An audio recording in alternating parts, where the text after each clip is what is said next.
കുറേ നേരം നോക്കിയിട്ട് എൻ്റെ അടുത്ത് പറഞ്ഞു ജയിച്ചു വാ നിനക്ക് ഞാൻ സെൽവം തരപ്പോറയും തമിഴിലാണ് പറഞ്ഞത്. സെൽവം എന്ന് വെച്ചാൽ സുന്ദരമായിട്ട് ബ്രഹ്മജ്ഞാനം നൽകുന്നവനാണ് സുബ്രഹ്മണ്യൻ. ബ്രഹ്മാവിഷ്ണു ത്രിമൂർത്തികളെയും പ്രാർത്ഥിച്ചതിൻ്റെ ഫലമാണ് സുബ്രഹ്മണ്യ സ്വാമിയെ സേവിക്കുന്നത് കൊണ്ടുള്ള ഗുണം. ഭഗവാൻ ഒരിക്കലും ഒരു മാന്ത്രികനോ ഭഗവാനെ ഉപാസിച്ച് അല്ലെങ്കിൽ പ്രീതിപ്പെടുത്തി നമുക്ക് കുറെ കാര്യങ്ങൾ നേടിയെടുക്കാമെന്ന് ചിന്തിച്ചാൽ വഴങ്ങുന്നുള്ള ഒരാളല്ല. സുബ്രഹ്മണ്യൻ എന്ന് പറയുന്നത് തന്തയ്ക്ക് ഉപദേശം ചെയ്തവനാണ്. സുബ്രഹ്മണ്യ സ്വാമി അന്വേഷിച്ച് നമ്മൾ പോവുകയാണെങ്കിലും ഗുരു പാതയിലൂടെ സാധിക്കുമ്പോൾ. നമസ്കാരം, അമേസിംഗ് റേയിലേക്ക് എല്ലാവർക്കും സ്വാഗതം. ഇന്ന് നമ്മളോടൊപ്പം സുബ്രഹ്മണ്യ സേവാ സമിതിയുടെ എല്ലാമായ ബാലുജി തന്നെയാണ്. സ്വാഗതം ചെയ്യാം. നമസ്കാരം. നമസ്കാരം. ഞാനെപ്പോഴും വിചാരിക്കും സുബ്രഹ്മണ്യ സേവാ സമിതി ചെയ്യുന്ന കുറേ സേവന പ്രവർത്തനങ്ങൾ അതിങ്ങനെ തിരുവനന്തപുരത്ത് ഇങ്ങനെ നിറഞ്ഞ് നാൾക്ക് നാൾ വലുതായിക്കൊണ്ടിരിക്കുകയാണ്. ഇപ്പോൾ അങ്ങ് പറഞ്ഞു ചെറിയ ചെറിയ യൂണിറ്റുകൾ സംഘടിപ്പിക്കണം, അവരെ ഒരു സേവന തൽപരരാക്കണം, ആ രീതിയിൽ മുന്നോട്ട് പോകണം. എന്നുവെച്ചാൽ കാലം കഴിയുമ്പോൾ ഇത് വളരണം എന്നുള്ളതാണ്, നിലനിൽക്കണം എന്നുള്ളതാണ്. തീർച്ചയായിട്ടും അത് നിൽക്കേണ്ടതാണ്. കാര്യം ചെറുപ്പക്കാരെയൊക്കെ ഇങ്ങനെ ഒരുമിച്ച് കൂട്ടാൻ പറ്റിയ വലിയ കാര്യമാണ്. അതോടൊപ്പം എനിക്ക് ഇതിനോടൊപ്പം ഒരു കൂട്ടിച്ചേർക്കേണ്ട ഒരു ഇപ്പം ഞാനൊരു ഭക്തനാണെങ്കിൽ, അല്ലെങ്കിൽ ഞാനൊരു മുരുകസ്വാമിയെ വിശ്വസിക്കുന്ന ഒരാളാണെങ്കിൽ, ഇപ്പം ഒരുപാട് ക്ഷേത്രങ്ങളുണ്ട്, നമ്മൾ പോകാറുണ്ട്, അവിടെ ചെന്ന് കാണും, പളനി പോയിട്ടുണ്ട്, തൊഴും, നമസ്കരിക്കും ഭഗവാനെ. ആ സമയത്ത് നമുക്കൊരു ഉള്ളിലൊരിതുണ്ട്. നമ്മളങ്ങനെ ഒരു മുരുകൻ്റെ ഡിവോട്ടിയായിട്ട് മാറാൻ നമ്മൾ എന്താണ് ചെയ്യേണ്ടത്? ഇപ്പം ഞാൻ ആ വഴിയിലേക്കാണ് പോകാൻ ആഗ്രഹിക്കുന്ന ഒരാളാണെങ്കിൽ എന്നെ ഭഗവാൻ അറിയണം, അല്ലെങ്കിലും അറിയുമെന്ന് വിശ്വാസമുണ്ട്. എന്നാലും എന്നെ ഒരു കുറേ ക്ലാസ്സിൽ ഇരിക്കുമ്പം ടീച്ചേഴ്സ് നമ്മളെ പ്രത്യേകം ശ്രദ്ധിക്കുമ്പോഴാണല്ലോ നമുക്ക് ടീച്ചറിനെ ശ്രദ്ധിക്കുന്നുണ്ട് എന്ന് നമുക്ക് ബോധ്യത്തിൽ വരാൻ വേണ്ടിയിട്ടേ. അങ്ങനെയൊക്കെ ഒരു ചെറിയ ചിന്തയൊക്കെ ഉള്ള ഒരാളാണ് ഞാൻ. എന്നെയും മുരുക ഒന്ന് സെപ്പറേറ്റ് എന്നത് കണ്ടാൽ എനിക്ക് സന്തോഷം. എനിക്ക് ഭഗവാനെ ഇനി നാലുപേർ പറയാമല്ലോ ഭഗവാൻ ഞാൻ അതിൻ്റെ അടുത്ത ആളാണ്, ക്ലാസ് ടീച്ചർ നമ്മൾ പ്രത്യേകം ശ്രദ്ധിക്കും പോലെ. അങ്ങനെ വരാൻ എന്താ ചെയ്യേണ്ടത്? പ്രധാനമായിട്ടും എല്ലാവരും പല ദേവന്മാരെയും ദേവതകളെയും ഉപാസിക്കുന്നു, അല്ലെങ്കിൽ മുരുകൻ്റെ പ്രീതി പിടിച്ചു പറ്റാനായിട്ട് അവർ പല വഴിപാടുകളും നേർച്ചകളും ചെയ്യുന്നു. യഥാർത്ഥത്തിൽ ആദ്യം നമ്മൾ മുരുകൻ എന്താണെന്നാണ് അറിയേണ്ടത്. ഞങ്ങളുടെ സുബ്രഹ്മണ്യ സ്വാമി സേവാസമിതി എന്ന് പറഞ്ഞാൽ സുബ്രഹ്മണ്യൻ്റെ അർത്ഥം സുബ്രഹ്മണ്യം, സുന്ദരമായിട്ട് ബ്രഹ്മജ്ഞാനം നൽകുന്നവനാണ് സുബ്രഹ്മണ്യൻ, അദ്ദേഹത്തിൻ്റെ ഒരു നാമം. മുരുകൻ എന്ന് വെച്ചാൽ മുരുക് എന്നുള്ളത് തമിഴിലെ പദത്തിൻ്റെ അർത്ഥം അഴക് എന്നാണ്. അപ്പം മുകുന്ദൻ, രുദ്രൻ, കമലോദ്ഭവൻ, ബ്രഹ്മാവിഷ്ണു ത്രിമൂർത്തികളെയും പ്രാർത്ഥിച്ചതിൻ്റെ ഫലമാണ് സുബ്രഹ്മണ്യ സ്വാമിയെ സേവിക്കുന്നത് കൊണ്ടുള്ള ഗുണം. അത് അഴകായിട്ട്, മുരുകൻ എന്നുള്ള പദത്തിൽ അഴക് ആയിട്ടാണ് ഈ പറയപ്പെടുന്നത്. അപ്പോൾ ആദ്യം ഭഗവാൻ എന്താണ് ഉദ്ദേശിക്കുന്നത് അത് മനസ്സിലാക്കുന്നത്. ഭഗവാൻ ഒരിക്കലും ഒരു മാന്ത്രികനോ ഭഗവാനെ ഉപാസിച്ച് അല്ലെങ്കിൽ പ്രീതിപ്പെടുത്തി നമുക്ക് കുറേ കാര്യങ്ങൾ നേടിയെടുക്കാമെന്ന് ചിന്തിച്ചാൽ വഴങ്ങുന്നുള്ള ഒരാളല്ല. കാരണം അദ്ദേഹം അഗ്നിയാണ്. ഋഗ്വേദത്തിൽ ആദ്യം തന്നെ അഗ്നിമീളയെ പുരോഹിതം എന്ന് പറയുന്ന ഒരു വാക്യങ്ങളൊക്കെ നമുക്കുണ്ടല്ലോ, ശ്ലോകം. അതിൽ അഗ്നിയാണ് ഭഗവാൻ. നമുക്ക് തീയെ എളുപ്പം ചെന്ന് തൊടാൻ പറ്റില്ല. അഗ്നിയെ തൊടണമെങ്കിൽ അതിനുള്ള കുറേ മുൻകരുതലുകൾ നമ്മൾ എടുക്കേണ്ടതുണ്ട്. അപ്പോൾ സുബ്രഹ്മണ്യനിലോട്ട് എത്തണമെങ്കിൽ നമ്മുടെ മൂലാധാരത്തിൻ്റെ 6 ആധാരങ്ങളിൽ 6ാമത്തെ ആധാരമാണ് മൂലാധാരം. സ്വാധിഷ്ഠാനം, അനാഗതം പറഞ്ഞ് കുണ്ടലിനി വളരുമ്പോൾ അതിൽ ആജ്ഞയുടെ അധിപതി, നമ്മുടെ പുരികമധ്യത്തിലിരിക്കുന്ന ആജ്ഞയുടെ അധിപതി, അതാണ് സുബ്രഹ്മണ്യൻ. 6ാമത്തെ ജ്ഞാനം. ഈ ജ്ഞാനം ഉണർന്നവന് മാത്രമേ തുരീയമായിട്ട് ബ്രഹ്മജ്ഞാനം നേടി സഹസ്രാരം വഴി അവനെ മോക്ഷപ്രാപ്തിയിലോട്ട് പോകാൻ സാധിക്കും. അപ്പോൾ ഈ ആജ്ഞയുടെ അധിപതിയായ സുബ്രഹ്മണ്യനെ എത്തിപ്പെടണമെങ്കിൽ ഇത്രയും 6 പടി കടക്കണം. പടി 6 കടന്നാലേ ശിവപാദം കാണാൻ പറ്റുമെന്ന് പറയുന്നത് പോലെ 6 പടികളും കടക്കണമെങ്കിൽ അതിനായിട്ടുള്ള ജോലി ചെയ്യണം. സാധാരണ നമുക്ക് പെട്ടെന്ന് എത്തിപ്പെടാൻ പറ്റുന്ന ഒരു സംഗതിയല്ല ഭഗവാനിൽ. ഭഗവാന് വേണ്ടത്, എനിക്ക് ഭക്തിയിൽ വേണമെങ്കിൽ ഭഗവാനെ നമുക്ക് കീഴ്പ്പെടുത്താം. അദ്ദേഹത്തിന് ഉപാസനയോടുകൂടിയോ മന്ത്രസിദ്ധി കൊണ്ടോ നമുക്കത് കീഴ്പ്പെടുത്താൻ സാധിക്കില്ല. ഒരു മന്ത്രത്തിലും അദ്ദേഹത്തിന് കൂടുതലായിട്ട് കുമാരകൽപ്പത്തിലും മാന്ത്രികമായിട്ടുള്ള കർമ്മങ്ങളെക്കാൾ ഉപരി അദ്ദേഹത്തിന് പറയുന്നത് ഭക്തിയാണ്.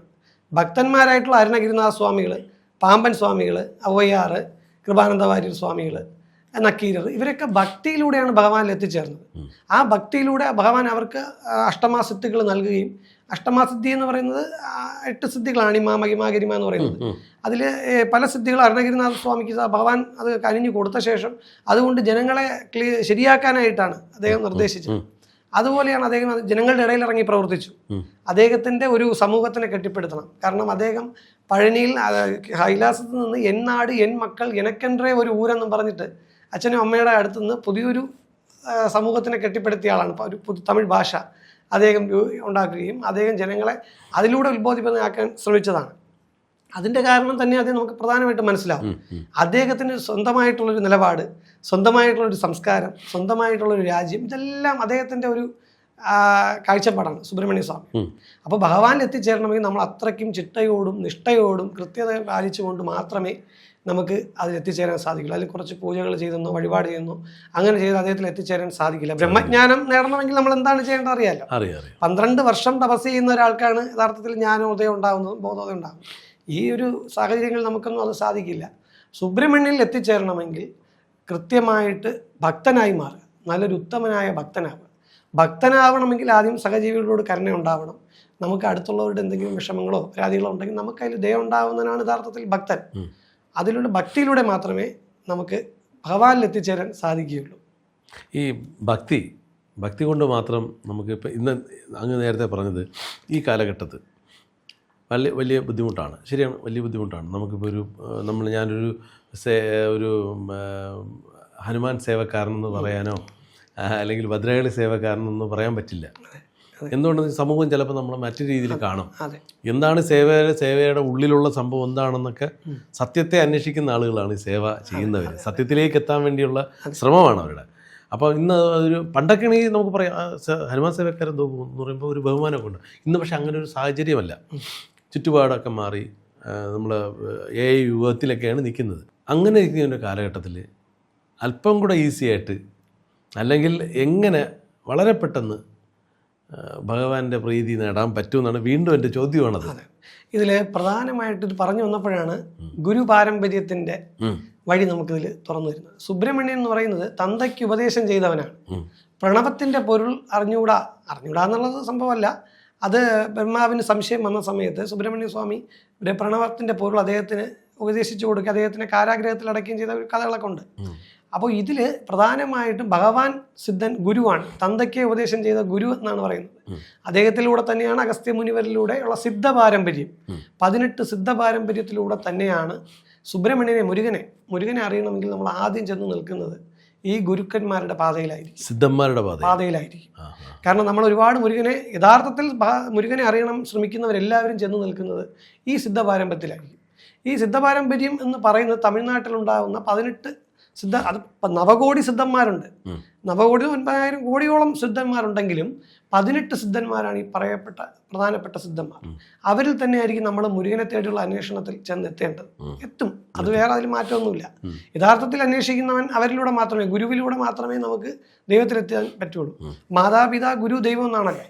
മാതാവ് പിതാവും കൂടി ചേർന്നിട്ട് നമ്മളെ ഉത്തമനായ ഒരു ആത്മീയ ഗുരുവിനെ അടുത്തെത്തിക്കുന്നു. ഗുരു നമുക്ക് ഈശ്വരനെ കാട്ടിത്തരുന്നു. അപ്പോൾ ആ ഗുരുവിലൂടെ മാത്രമേ നമുക്ക് സത്യത്തിനെയും ഈശ്വരനെയും തിരിച്ചറിയാൻ സാധിക്കുകയുള്ളൂ. സുബ്രഹ്മണ്യ സ്വാമി അന്വേഷിച്ച് നമ്മൾ പോവുകയാണെങ്കിലും ഗുരു പാതയിലൂടെ സാധിക്കുകയുള്ളൂ. അങ്ങനെ എനിക്കിതൊരു അനുഭവം ഉണ്ടായി. കാരണം തിരുച്ചെന്തൂരിൽ ഞങ്ങൾ അവിടെ രാജഗോപുരമുണ്ട്. ആ രാജഗോപുരത്തിനടുത്ത് ഞങ്ങൾ 2-3 പേരായിട്ട് ഇരിക്കുകയാണ്. ഇരുന്ന് കുറച്ചു നേരം അവിടെ ഒരു ശങ്കിലി ഭൂതത്താർ എന്ന് പറയുന്ന ഒരു കാവൽ ദൈവമുണ്ട്. അദ്ദേഹത്തിൻ്റെ ക്ഷേത്രത്തിനടുത്തിരുന്നപ്പോൾ ഇതുപോലെ വളരെ ശരീരം മെലിഞ്ഞൊരാളാണ്. താടി നല്ല നരച്ച ദീക്ഷയൊക്കെ വളർത്തി പുള്ളി വന്ന് അടുത്ത് നിൽക്കുകയാണ്. മുന്നേ വന്ന് നിന്നു. കുറേ നേരം എന്നെ തന്നെ നോക്കിക്കൊണ്ടിരുന്നു. അപ്പോൾ എനിക്കിത് എന്താണെന്ന് മനസ്സിലായില്ല. കുറേ നേരം നോക്കി. കയ്യിൽ കുറച്ച് വെള്ളം ഉണ്ടായിരുന്നു. പുള്ളി ഒരു കമണ്ഡലം പോലുള്ള ഒരു വെള്ളം തറയിൽ അല്പം തളിച്ച ശേഷം അതിന് പുറത്ത് നിൽക്കുകയും കുറേ നേരം നോക്കിയിട്ട് എൻ്റെ അടുത്ത് പറഞ്ഞ് എഴുതിച്ചു വാ, നിനക്ക് ഞാൻ സെൽവം തരപ്പോ പറയുന്നു. തമിഴിലാണ് പറഞ്ഞത്. സെൽവം എന്ന് വെച്ചാൽ നമുക്ക് സ്വത്ത്, അതായത് ഏത് തരത്തിലും ആവാം, ആത്മീയമായിട്ടാവാം ഭൗതികമായിട്ടാവാം, സെൽവം തരാൻ പോകുന്നു എന്ന് പറഞ്ഞു. ഇപ്പം എനിക്കിത് എന്താണെന്ന് അറിയില്ല. പക്കത്തിൽ അമ്മൻ ക്ഷേത്രത്തിൽ വാ എന്ന് അദ്ദേഹം പറയുകയാണ്.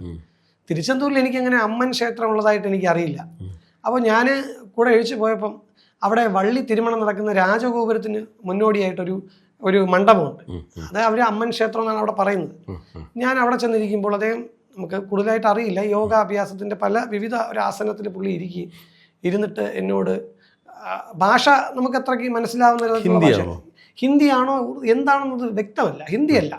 അപ്പോൾ എനിക്കിത് നിരന്തരം പറയുകയാണ് അദ്ദേഹം. പറഞ്ഞ ശേഷം അദ്ദേഹം എൻ്റെ അടുത്ത് പറഞ്ഞു, ഞാൻ ചതുരഗിരിയിലായിരുന്നു. തമിഴിലാണ്. ചതുരഗിരിയിലായിരുന്നു ഞാൻ. കേദാർനാഥിലോട്ട് പോകുന്ന മധ്യത്തിൽ മുരുകനെ ദർശിച്ചിട്ട് പോവുകയാണ്. അപ്പോഴാണ് നിങ്ങളെ കണ്ടത്.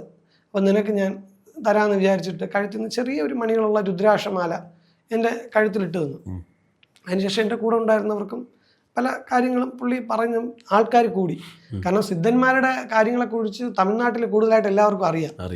അവിടെ അപ്പം തന്നെ ആൾ കൂടി അദ്ദേഹം പെട്ടെന്ന് ആൾക്കാരുടെ ഇടയിൽ നിന്ന് എണീറ്റ് പോവുകയാണ് ഉണ്ടായത്. അപ്പോൾ നമുക്ക് ആ ഒരു ഭഗവാനിൽ നിന്ന് ലഭിച്ചു എന്ന് നമ്മൾ വിശ്വസിക്കുന്നു. എന്താണെന്നറിയില്ല. പുള്ളി കുറേ കാര്യങ്ങൾ അന്ന് പറഞ്ഞിട്ടുണ്ട്, അത് നമുക്ക് പറയാൻ പറ്റാത്തൊരവസ്ഥയാണ്. അപ്പം ആ കാര്യങ്ങളിലൂടെ പുള്ളി എൻ്റെ അടുത്ത് അവിടെ വെച്ച് വേറൊരു കാര്യം എന്ന് പറയുന്നത്, ഒരു ചായ വാങ്ങി കൊടുക്കാനായിട്ട് ചോദിച്ചു. അപ്പോൾ ഞാൻ ചായ കൊടുത്തപ്പോൾ പുള്ളി ഒറ്റയ്ക്ക് പുള്ളിക്ക് മാത്രം കൊടുത്ത ചായ കുടിച്ചില്ല, ആ ചുറ്റും കൂടിയിരിക്കുന്ന എല്ലാവർക്കുമായിട്ട് അത് കൊടുക്കാൻ പറഞ്ഞു. എല്ലാവർക്കും കൊടുക്കാൻ പറഞ്ഞു. അപ്പം കുറേ പാവങ്ങളായിട്ടിരുന്ന ആൾക്കാർക്കൊക്കെ ഞങ്ങൾ ചായ വാങ്ങി കൊടുത്തത് അതിനുശേഷമാണ് അദ്ദേഹം കഴിച്ചത്. എന്നിട്ട് പുള്ളി പോവുകയുണ്ടായി. അപ്പം എനിക്ക് അതിൽ നിന്ന്, കാരണം അടുത്തിരിക്കുന്നവർക്ക് കൊടുത്ത് കഴിക്കുക എന്നുള്ളൊരു തിയറി അദ്ദേഹം അവിടെ അന്ന് കാണിച്ചു തരികയാണ്. അത് വളരെ ഒരു മനസ്സിനെ സ്വാധീനിച്ച ഒരു കാര്യമാണ്. കാരണം പല നിഗൂഢ തത്വങ്ങളും ഉറങ്ങിക്കിടക്കുന്നതാണ് മുരുകൻ്റെ സന്നിധികളെന്ന് പറയുന്നത്. അതിലൊന്നാണ് ഈ തിരുച്ചെന്തൂരും. ഭഗവാൻ അവിടെ ഒരു സിദ്ധരൂപത്തിലോ ആരാണ് നമുക്കറിയില്ല, അദ്ദേഹം ഇത്രയും കാര്യങ്ങൾ പറഞ്ഞിട്ട് പോവും. നമുക്ക് ആ ശരീരം കാണുമ്പോൾ തന്നെ അറിയാം അതിനകത്ത് ഒരു തരത്തിലുള്ള ചുക്കുചുളുകൾ, അത്രയും പ്രായമുള്ള ഒരാളാണ്. അദ്ദേഹത്തിൻ്റെ ശരീരം കാണുമ്പോൾ അത് മനസ്സിലാവും. അതിനു ശേഷമാണ് ഞാൻ ഈ സിദ്ധ വഴിയിലും കുറേ അന്വേഷണങ്ങൾ നടത്തിയത്.